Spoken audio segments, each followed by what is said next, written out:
감사합니다. 저는 아주 오래전부터 아침 식사를 빵과 우유로 해결하고 있습니다. 그래서 그런지 몸의 빵빵함이 아직도 유지가 되고 있습니다.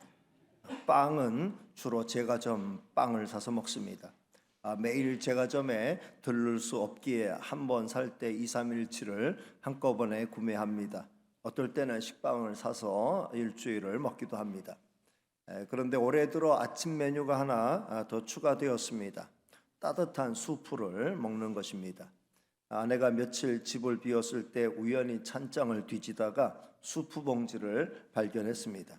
갑자기 수프를 먹고 싶다는 생각이 들었습니다. 조리법을 보니까 간단했습니다. 봉지를 뜯어 가루를 냄비에 넣고 물 600cc를 받아서 가루를 풀었습니다. 마침 가루 풀기 좋은 기구가 있는 것을 발견했습니다.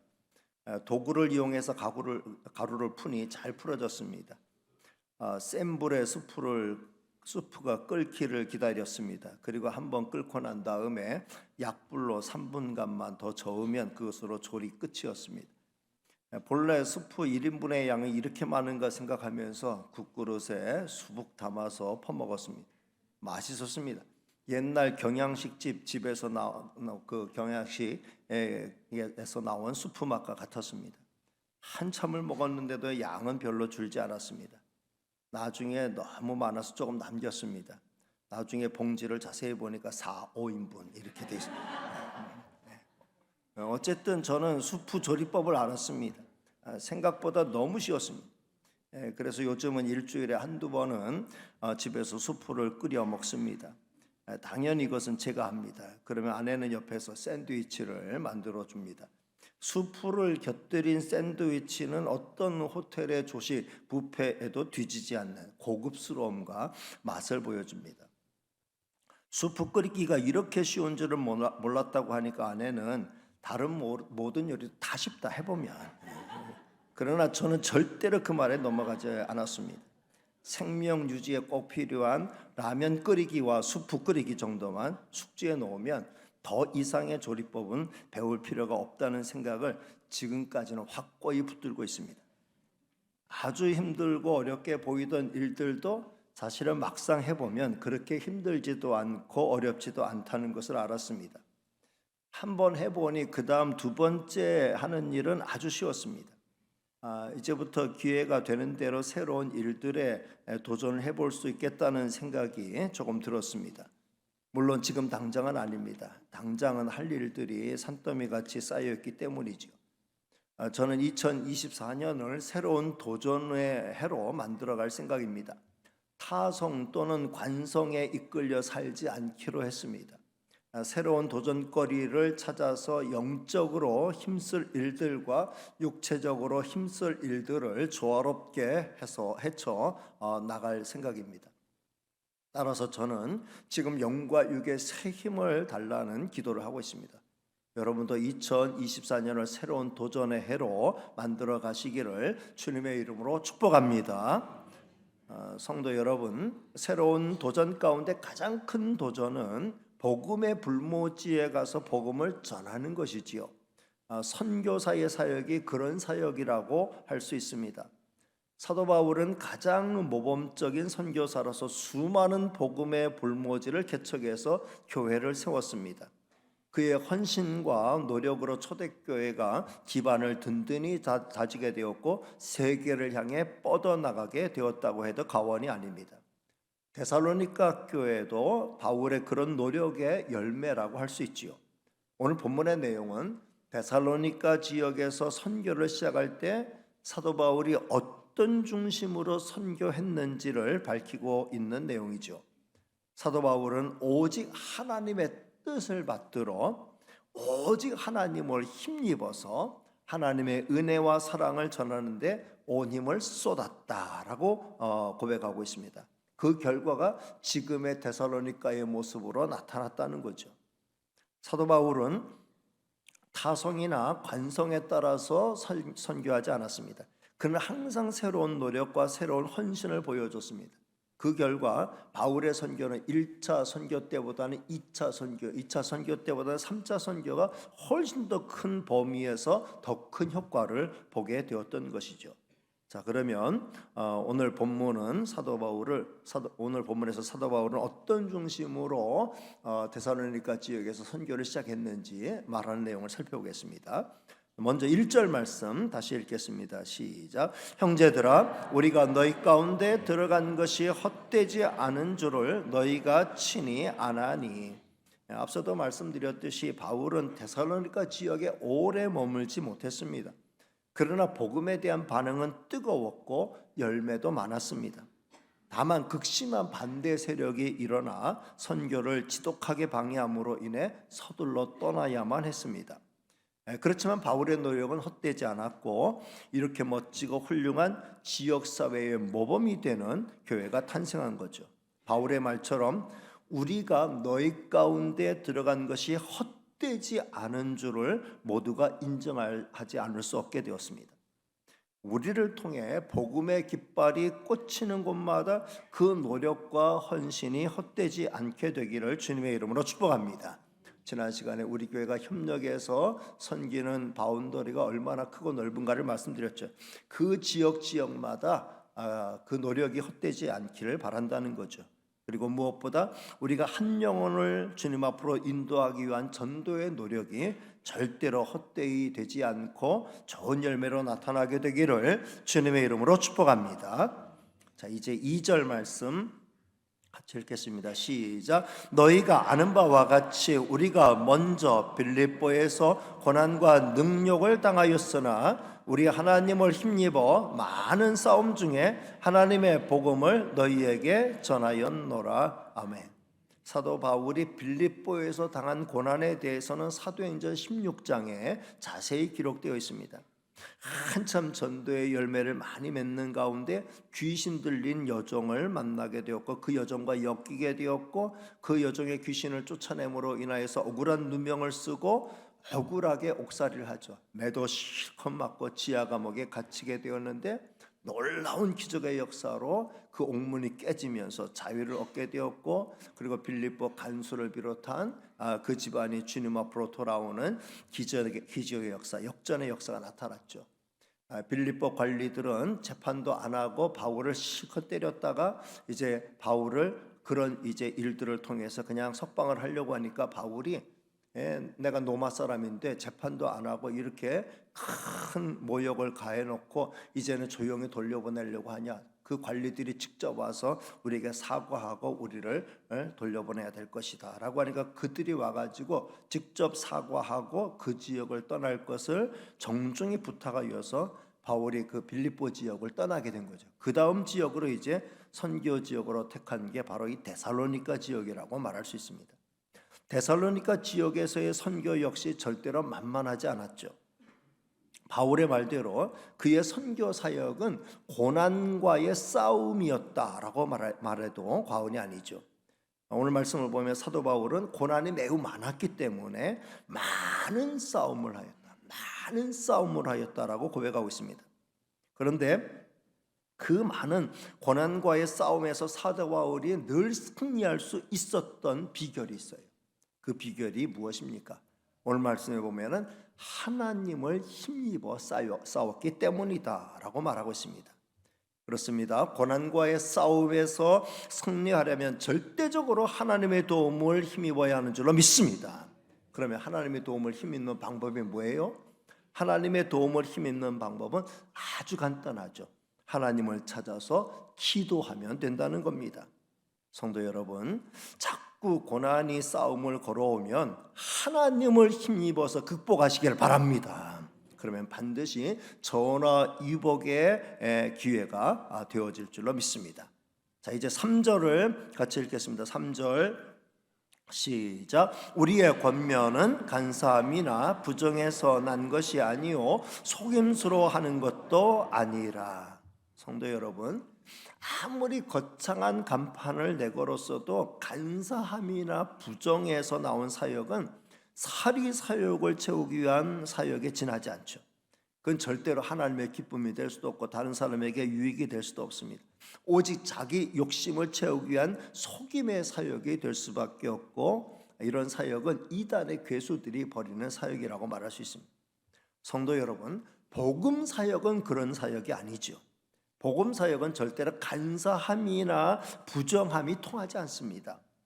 잠깐은 속일 수 있을지 몰라도 끝내는 꼬리를 밟히게 되고 그 사역은 끝장나고 맙니다.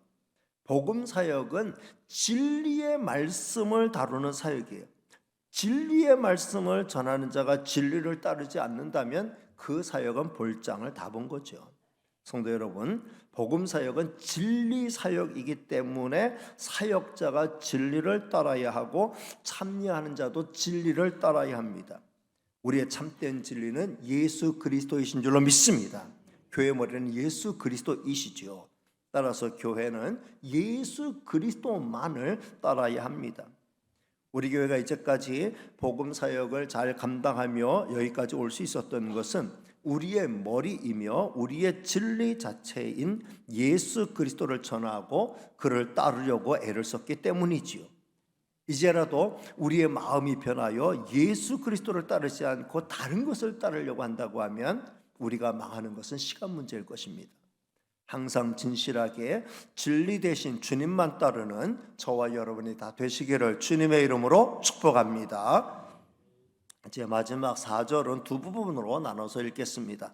먼저 4절 앞부분 말씀을 같이 읽습니다. 시작. 오직 하나님께 옳게 여기심을 입어 복음을 위탁받았으니. 여기 하나님께 옳게 여기심을 입어라는 말이 중요하죠. 하나님은 아무에게나 하나님의 복음을 맡기지 않으셨다는 겁니다. 하나님은 하나님의 판단하셔서 옳게 여겨지는 자들을 구별하여 준비시키시고 복음을 전할 사명을 주셨습니다. 구약의 선지자는 기름을 부어서 선지자로 세우셨고, 초대교회 사도들은 예수께서 친히 저들을 제자 훈련시키셨고, 오순절에 임한 성령의 세례를 통해 사도가 되게 하여 주셨습니다. 사도 바울의 경우는 직접 부활하신 예수님에서 배우지 못했지만 부활하신 예수님을 극적으로 만나게 되었고 극적으로 회심하게 되었습니다. 그리고 주님이 친히 너는 내가 택한 그릇이다 하면서 그에게 사명을 주셨습니다. 초대교회에서 아주 위대한 사역자로 통하였던 바나바가 이 바울을 추천해 가지고 이제 공식적인 사역의 자리에 들어서게 되었죠. 성도 여러분, 지금 하나님의 교회에서 일꾼을 세우는 기준은 교단마다 다 다릅니다. 우리 교단의 예로 본다고 하면 적어도 대학을 졸업하고 신학대학원에서 3년의 수학 과정을 반드시 거쳐야 합니다. 그리고 신대원을 마치고 난 다음에는 강도사 고시를 패스한 후에 강도권을 이제 허락받게 되고, 그리고 이제 각 교회의 청빙을 받아서 목사 안수를 받게 되는 거죠. 물론 넓은 의미에서의 복음 전파 전도는 누구나 다 할 수 있습니다. 그러나 제대로 된 복음의 전파와 하나님의 말씀을 공식적으로 가르칠 수 있는 자는 철저히 검증하고 준비해서 세운다는 말씀입니다. 교육과 훈련이 없이 말씀의 사역자가 세워질 때 하나님의 말씀이 아닌 자기 말을 전할 수밖에 없기 때문이지요. 사도 바울은 자기와 같은 자를 하나님의 말씀을 전하는 자로 세워주셨음에 대해서 늘 하나님 앞에 감사하고 감격하는 자세를 간직하고 있었습니다. 디모데전서 1장 12절로부터 13절 말씀을 같이 읽겠습니다. 시작. 나를 능하게 하신 그리스도 예수 우리 주께 내가 감사함은 나를 충성되이 여겨 내게 직분을 맡기심이니, 내가 전에는 비방자요 박해자요 폭행자였으나 도리어 긍휼을 입은 것은 내가 믿지 아니할 때에 알지 못하고 행하였음이라. 하나님 나를 충성되이 여겨주셔서 나에게 직분을 맡겨주셨다. 이 사실은 정말 내가 어떤 무엇으로 하나님 앞에 감사를 표현해야 될지 모를 정도로 정말 감사하고 감격스러운 일이다. 그 감사와 감격을 가지고 주신 직분, 특별히 선교사로서의 직분을 충성스럽게 감당했음을 볼 수 있습니다. 자, 이제 마지막 4절 뒷부분의 말씀을 같이 읽겠습니다. 시작. 우리가 이와 같이 말함은 사람을 기쁘게 하려 함이요 오직 우리 마음을 감찰하시는 하나님을 기쁘시게 하려 함이라. 아멘. 이 말씀이 이제 오늘 말씀의 핵심인데, 우리가 이렇게 하나님의 말씀을 전하는 사역자로 부름을 받아서 각 지역을 돌아다니면서 복음을 전하는데, 그 복음을 전하는 목적이 뭐냐? 사람 좋게 하려고, 사람 기쁘게 하려고, 사람의 만족을 위해서 하는 일이기보다는 오직 우리 마음을 감찰하시는 하나님을 기쁘시게 하려고 하는 일이다. 하나님을 기쁘시게 하려고 우리가 이 일에 헌신하고 있고, 우리 하는 일의 열매가 하나님의 기쁨이 되기를 원하는 목적을 잃지 않고 있다. 이 고백을 하는 거죠. 근데 우리가 이 말씀을 좀 자세히 이해해야 됩니다. 먼저 사람을 기쁘게 하려 함이 아니요 라고 말했어요. 사람을 기쁘게 하려 함이 아니다라는 말은 우리가 좀 잘 깊이 있게 이해해야 될 말입니다. 이 말은 선교 사역이 사람을 위한 사역이 아니다라는 말은 아니라는 거죠. 우리 모든 선교 사역과 섬김의 사역은 궁극적으로 사람을 기쁘게 하려 함에 있습니다. 다른 사람에게 유익을 주지 않고 기쁨을 주지 않는 사역이라면 무슨 소용이 있겠어요? 제가 천하성교회 담임 목사로서 천하성교회를 목양하면서 성도 여러분에게 기쁨을 주지 못한다고 하면은 제가 여기 있어야 될 이유가 없는 거죠.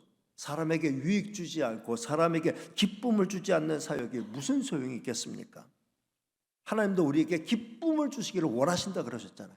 하나님이 우리에게 기쁨 주시기를 원하신다라고 했는데, 따라서 하나님의 사역은 사람을 기쁘게 하는 사역이어야 한다라고 하는 건 분명하다는 거죠.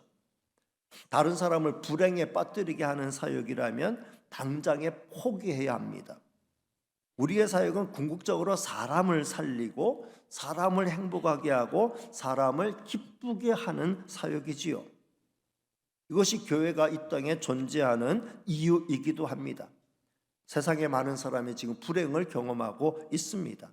인생의 참된 의미와 목적을 찾지 못해서 어둠 가운데를 헤매고 있습니다. 저들을 빛으로 인도하고 생명으로 인도하고 축복으로 인도하고 행복으로 인도하는 것이 이 땅의 교회가 부여받은 사명이지요. 따라서 교회 모든 사역은 궁극적으로 사람을 기쁘게 하는 사역이어야 마땅하지요. 그런 의미에서 오늘 말씀에 사람을 기쁘게 하려 함이 아니요 라고 말한 이 말의 의미를 오해하면 안 된다는 거죠. 사도 바울이 이 말을 쓴 것은 우리의 사역이 사람의 사악한 욕심을 사람의 사악한 어떤 욕심을 채우기 위한 사역이 아니다라고 하는 것을 밝히려는 데 목적이 있습니다. 사람의 비위를 맞추거나 사람의 인기를 얻기 위한, 사람에게 무엇을 얻어내기 위한, 사람의 만족만을 위한 그 사역은 아니다라는 의미가 되는 거죠. 다시 말씀드리면 우리의 사역은 사람을 위한 사역이 맞지만 더 큰 목적은 우리를 이 일에 투입하신 하나님을 기쁘게 함에 더 큰 목적을 잃어버려서는 안 된다라는 의미가 있는 거죠. 그래서 바울은 이어지는 말씀에 오직 우리 마음을 감찰하시는 하나님을 기쁘시게 하려 함이다라는 말을 남겼습니다. 성도 여러분, 하나님을 기쁘시게 하는 사역은 오로지 하나님만을 기쁘게 하는 그런 사역이라는 의미는 아닙니다. 하나님만을 기쁘게 하기 위해서 다른 것을 다 희생하는 사역이 하나님만을 위한 사역이 아니라는 거죠. 그게 하나님을 기쁘게 하는 사역이 아니라는 거예요. 하나님은 다른 사람이 어떻게 되든 말든 나만 기쁘면 된다는 식의 기쁨을 추구하는 분이 아니시죠. 우리 하나님은 하나님의 영원한 기쁨을 우리 가련한 인생에게 나눠주기를 기뻐하셨어요. 그러니까 궁극적으로 하나님을 기쁘시게 하는 사역은 하나님의 이 뜻을 받아서 많은 사람에게 유익과 기쁨을 주는 사역으로 이어져야만 하는 거죠. 하나님은 우리가 다른 사람은 불편하게 하고 오직 내가 하나님께만 기쁨이 되기를 원합니다 하면서 많은 사람을 불편하게 만들고 하나님만, 나도 불편하게 만들고 하나님만 기쁘시게 한다고 해서 그걸 기뻐하는 분이 아니라는 거죠. 선한 사마리아 사람 비유에서 제사장과 레위인은 강도 만난 사람을 그냥 지나쳐갔습니다. 나름대로 이유와 핑계가 있었겠죠. 성경에는 자세히 기록이 안 됐습니다만 우리가 추정해 볼 때 제사 시간이 이제 임박했어. 내가 여기서 머뭇거리다가는 하나님께 드리는 제사 시간을 놓칠 수 있어. 나는 제사 드리는 게 내 책무야. 그러니까 한가하게 이 사람 돌볼 수 없어 하고 그냥 지나쳤다고 볼 수 있어요. 레위인과 제사장이 그냥 지나쳤다고 해서 하나님께서, 예수님께서 그 사람들이 잘했다라고 칭찬하지 않으셨다라는 거죠. 세상에 다급한 이웃을 저버리고 하나님만 찾아서 하나님만 내가 기쁘시게 드립니다, 하나님 기쁨 받으세요 라고 한다고 해서 하나님이 그걸 기뻐하실 일이 아니라는 거죠. 오히려 하나님이 그걸 크게 불편해 하실 수도 있다라는 겁니다. 예수님은 어려운 이웃을 돌보고 그 다음에 올 것을 가르치신 것이죠. 성도 여러분, 하나님을 기쁘시게 하는 사역은 가련한 영혼을 돌보는 겁니다. 그러면서 동시에 하나님을 찾아 예배하는 거죠. 이 두 가지는 대립하는 게 아니에요. 둘 가운데 하나만 추구해야 하는 것도 아닙니다. 얼마든지 동시에 양손으로 추구할 수 있는 개념이라는 거죠. 하나님을 기쁘게 하면서 또한 다른 사람들을 유익하게 하고 기쁘게 하는 것, 이게 합쳐져서 하나님을 기쁘게 하는 더 큰 일이 된다라는 거예요. 사람을 기쁘게 하는 일은 하나님을 기쁘게 하는 일과 대립이 아니다라는 것. 다만 우선순위를 분명히 해야 된다.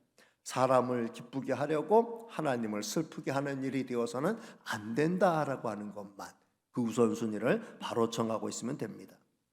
따라서 저는 오늘 말씀을 통해서 저와 여러분의 다음 몇 가지를 마음에 담아가기를 원합니다. 우리의 삶에 구체적으로 이제 적용하면서 살기를 원합니다. 네 가지를 말씀드립니다. 첫째, 하나님을 힘입어 고난과의 싸움에서 승리하는 성도가 됩시다. 따라합니다. 하나님을 힘입어 고난과의 싸움에서 승리하는 성도가 됩시다. 항상 말씀을 드립니다만 우리는 절대로 고난을 피해갈 수 없습니다. 우리는 고난투성이의 인생길에 이미 발을 들여놓은 자들입니다. 다만 두 가지 선택만 남았어요. 어차피 고난과의 싸움을 싸우는데 고난과의 싸움에서 패배하는 자가 될 것이냐, 아니면 고난과의 싸움에서 승리하여 전화위복의 축복을 누리는 자가 될 것이냐. 저와 여러분은 충분히 후자가 될 자격을 갖춘 자들인 줄로 믿습니다. 왜냐하면 우리에게는 우리의 기도를 들어주시고 우리를 도와주시는 우리 아버지 하나님이 계시기 때문이죠. 고난의 현장마다 찾아오셔서 우리를 도우시는 승리의 주님이 함께 하시기 때문입니다. 우리의 마음이 흔들릴 때마다 우리 마음이 무너지지 아니하도록 우리 마음을 든든히 지켜주시는 성령님이 함께 하시기 때문이지요. 하나님을 힘입어 고난과의 싸움에서 승리하는 성도가 다 되시기를 주님의 이름으로 축복합니다. 두 번째는 하나님께 옳게 여기심을 받는 일꾼이 됩시다. 따라합니다. 하나님께 옳게 여기심을 받는 일꾼이 됩시다. 하나님은 아무 사람이나 들어서 하나님의 일에 쓰시지 않죠. 물론 악한 일을 이루는 일에도 도구로 잠깐 쓰시는 사람들이 있어요. 바로왕 같은 존재들이 있기도 하지요.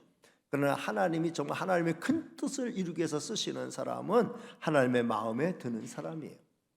하나님은 소년 다윗을 보실 때 그 마음이 하나님의 마음에 딱 맞았기 때문에 너는 내 마음에 합한 사람이다, 내가 너를 들어서 내 뜻을 이루게 하겠다 하면서 그를 하나님의 뜻을 이루는 큰 도구로 사용하여 주셨습니다. 그 뜻에 맞게 하나님이 쓰시기에 합당한 사람, 큰 그릇으로 하나님이 그를 빚어가시고 훈련시키시고 마침내 그를 그렇게 사용하신 것이죠. 하나님은 지금도 그런 사람들을 찾고 계시는 줄로 믿습니다. 하나님이 편히 들어서 사용하실 수 있는, 하나님이 옳게 여기시는 일꾼이 되는 게 중요한 거예요. 여러분, 우리는 하나님이 우리를 살피고 있다는 사실을 한시도 잊어서는 안 됩니다. 하나님은 내 중심을 살피신다 했어요. 하나님이 내 중심 보시고 너는 내가 들어쓰기 합당한 그릇이다, 하나님이 옳게 여기실 때 하나님 나를 들어쓰시는 거예요. 내가 아직 준비가 덜 됐다면 하나님 나로 하여금 좀 더 준비하도록 하나님이 기회를 주시고, 좀 더 연단하도록, 좀 더 수련하도록 하나님이 나를 또 그렇게 훈련시키실 것입니다. 하나님이 하나님의 마음에 드는 자들을 들어서 하나님의 도구로 쓰신다는 사실을 기억하고, 하나님이 옳게 여기실 수 있는 사람으로 하나님 앞에 바른 중심과 자세로 서가기를 힘쓰는 저와 여러분이 되시기를 주님의 이름으로 축복합니다. 세 번째는 하나님을 기쁘시게 하는 일꾼이 됩시다. 따라합니다. 하나님을 기쁘시게 하는 일꾼이 됩시다. 하나님을 기쁘시게 하는 일꾼은 하나님 앞에 아부를 떠는 사람이 아니에요. 우리 하나님은 사람의 아부나 아첨에 움직이는 분이 아니죠. 하나님은 우리가 진실하게 하나님의 뜻을 알고 그 뜻을 따라 하루하루 살아갈 때에 그것을 기뻐하신다는 거예요. 그리고 무엇보다 하나님이 주시는 은혜와 축복을 정말 감사함으로 알고 그 은혜와 축복을 누리며 살아가는 성도를 기뻐하셔요. 여러분, 여러분의 한번 자녀를 생각해 보세요. 여러분의 자녀가 어떨 때 여러분의 기쁨이 됩니까? 여러분에게 효도하고 좋은 거 사주고 여행시켜주고 아무튼 용돈 많이 주고 그럴 때도 기쁨이 됩니다마는, 정말 여러분의 자녀가 여러분의 기대를 저버리지 않고 여러분이 그들에게 베푼, 자녀들에게 베푼 그 은혜와 사랑을 잘 받아서 정말 어머니 아버지 사랑해요, 너무너무 고마워요, 그 은혜 잊을 수 없어요, 정말 저는 그 은혜 보답하면서 열심히 살게요, 저는 정말 이렇게 좋은 어머니 아버지 두어서 정말 행복해요, 엄마 아빠 때문에 내 인생이 정말 이렇게 행복하게 되었어요, 정말 감사해요, 고마워요 하면서 그 은혜와 사랑에 대해서 늘 기뻐하며 그걸 감사해 하면서 감사하는 마음을 가지고 행복하게 잘 살아요. 자기도 그런 은혜와 사랑을 다른 사람에게 베풀면서 행복하게 잘 살아요. 그러면 그게 자녀들이 내게 용돈 얼마 더 많이 줬다, 명절에 어떤 좋은 선물 줬다, 그런 것보다도 그게 더 큰 기쁨이 되는 거죠. 여러분은 어떨지 몰라요. 전 그렇단 얘기예요. 저는 그게 기뻐요. 그렇게 사는 게 기쁜 거죠. 부모의 고마움을 알고 정말 부모의 기쁨이 되도록 열심히 이렇게 행복하게 살아가면, 그 은혜를 잊지 않고 살아가면 그게 행복한 거 아니겠어요? 하나님도 마찬가지라는 거예요. 여러분, 우리가 하나님의 은혜와 사랑을 깊이 깨닫고 그 은혜와 사랑에 대해서 감사하고, 정말 하나님 은혜 정말 감사, 나 잊을 수 없어요. 하나님의 은혜에 대해서 저는 정말 영원토록 감사하면서 찬송하면서 그 은혜 기뻐하면서 오늘도 그 은혜와 행복을 누리면서 살아갈 거예요. 그래서 그 은혜와 행복을 누리며 살아간다고 하면은 그게 바로 하나님을 기쁘시게 하는 것인 줄로 믿습니다. 여러분, 하나님을 기쁘게 한다는 게 내가 100일 작전 기도합니다, 또는 내가 헌금을 내가 얼마를 작정해서 얼마 하겠습니다, 내가 또 헌신해서 어떤 일을 어떻게 하겠습니다. 여러분, 이것도 다 하나님을 기쁘시게 하는 일의 하나지만, 정말 하나님이 기뻐하시는 일은 내가 그 하나님 앞에 은혜와 사랑을 잊지 않고 하나님의 은혜에 감사하면서 내 하는 모든 일들을 정말 그 은혜에 대한 감격으로 하나님 앞에 그 정성을, 그 감사하는 마음을 표현할 때 하나님이 그걸 정말 기뻐하시는 줄로 믿습니다. 그리고 이 은혜를 깨닫지 못하는 자들에게 이 하나님의 은혜와 사랑을 전해서 그들도 하나님의 은혜를 깨달아 알고 그들도 하나님 앞에 감사할 수 있도록 만든다고 하면은 하나님이 그걸 아주 기뻐하시는 거죠. 이게 하나님을 기쁘시게 하는 일꾼의 자세라는 겁니다. 마지막 네 번째는 많은 사람을 기쁘게 하는 일꾼이 됩시다. 이거예요. 따라합니다. 많은 사람을 기쁘게 하는 일꾼이 됩시다. 하나님이 정말 원하시는 게 그거예요. 우리가 이 땅을 살면서 다른 사람을 불행하게 하고 다른 사람을 힘들게 하고, 나는 다른 사람이 어떻게 되든 상관없어요, 나 하나님만 기쁘시게 할 거예요. 하나님이 그걸 기뻐하실까요? 하나님의 은혜와 사랑을 받아가지고 우리가 다른 사람에게 많은 유익을 주고 은혜와 사랑을 베풀면서 저들을 기쁘게 할 때 그게 바로 하나님을 기쁘게 하는 일이 된다라는 거예요. 사도 바울은 자기의 직무를 이해할 때 아주 깊이 있게 이해한 고백 중에 하나가 고린도후서 1장 24절 말씀이에요. 고린도후서 1장 24절 말씀. 이게 너무 중요한 말씀이어서 제가 지난번에 라온성원교회 임직식 할 때도 가서 이 말씀을 전했습니다. 한번 같이 읽어볼까요? 시작. 우리가 너희 믿음을 주관하려는 것이 아니요 오직 너희 기쁨을 돕는 자가 되려 함이니 이는 너희가 믿음에 섰음이라. 나의 정체성을 밝힐 때 뭐라고 말했는가 하면은 너희 기쁨을 돕는 자, 너희의 기쁨을 돕는 자로 하나님 나를 세워주셨다. 그러니까 사람을 기쁘게 하려 함이 아니요 하나님을 기쁘게 하려 함이다 라고 하는 이 말이 하나님이 내가 다른 사람의 기쁨을 돕는 자로 세웠다라는 말과 충돌되는 게 아니라는 걸 이해하셔야 돼요. 여러분, 우리는 궁극적으로 다른 사람의 기쁨을 돕는 자로 하나님 세워주셨어요. 쉽게 말하면 나 때문에 내 가족이 기뻐하고 나 때문에 내 교회 성도들이 기뻐하고 나 때문에 나의 동포가 기뻐하고 나 때문에 세상의 모든 가련한 사람들이 기쁨을 얻게 되고 나 때문에 세상의 모든 사람들이 다 행복하게 살 수 있도록 만드는 것, 이게 바로 하나님의 직분, 하나님이 복음을 맡겨주신 자에게 하나님이 요구하는 그 일이라는 거예요. 저와 여러분 기쁨을 돕는 자가 되어야 할 줄로 믿습니다. 나 때문에 다른 사람이 스트레스 받고 나 때문에 다른 사람이 힘들어하고 마음이 불편해하고 생활이 어려워지고 그리고 많은 면에 있어서 힘들어지게 만드는 것, 다른 사람을 괴롭히는 것, 이거는 복음 전하는 자가 해야 될 일이 아니에요. 복음이 제대로 전파되고 예수님이 제대로 전파됐다고 하면, 정말 저들에게 예수 그리스도 사랑이 제대로 전달이 됐다고 하면 그 사람들은 예수님 안에서 나와 같은 행복, 나와 같은 기쁨을 누리게 될 줄로 믿습니다. 그렇게 되도록 만드는 게 우리가 해야 될 일이라는 거예요.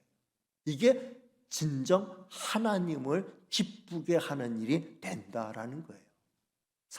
다른 사람의 기쁨을 돕는 일이 바로 하나님을 기쁘게 하려 함의 일의 가장 아름다운 모습이다 라고 하는 걸 이해하시고, 다른 사람의 기쁨을 돕기 위해서 하나님을 다른 사람을 많이 기쁘게 하면서 많은 사람이 많은 유익을 주면서 많은 사람을 많이 행복하게 하면서 하나님을 기쁘시게 해드리는 저와 여러분이 다 되시기를 주님의 이름으로 축복합니다. 기도하겠습니다. 은혜로우시고 사랑 많으신 하나님 감사합니다. 오늘도 저희들을 사랑해 주셔서 이 아침에 불러주셨으니 감사합니다. 오늘도 하나님의 말씀, 하나님을 기쁘게 하려 함이라는 사도 바울의 이 고백이 의미하는 바가 뭔지를 잘 살피게 해주셔서 감사합니다. 우리는 하나님의 기쁨이 되기를 원하는 삶을 살아야 됩니다. 그렇게 살 수 있도록 도와주시옵소서. 그렇게 되기 위해서 하나님께 합당한 예배로 영광 올려드릴 뿐만 아니라 하나님 앞에 합당한 거룩한 삶을 살 뿐만 아니라 많은 사람들에게 유익과 기쁨을 주는 삶을 살아갈 수 있도록 인도하여 주옵소서. 모든 말씀 예수님의 이름으로 기도하옵나이다. 아멘.